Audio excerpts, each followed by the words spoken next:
আলু ফুলকপি দিয়ে চুনো মাছ রান্না করতে গেলে প্রথমে তেলের মধ্যে কালো জিরে সোমবার দিয়ে আলু ফুলকপিটা একটু ভেজে নেব নুন হলুদ দিয়ে।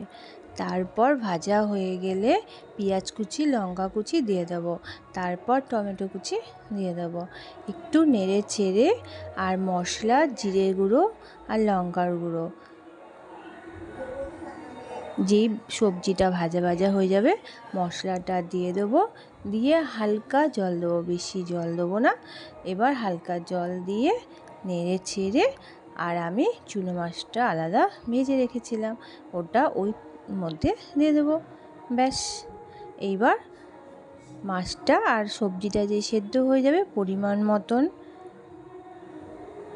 একটু ধনেপাতা দিয়ে দেবো, অল্প ধনেপাতা ছিটিয়ে নামিয়ে নেব। আলু ফুলকপি দিয়ে চুনো মাছের চচ্চড়ি হয়ে গেল।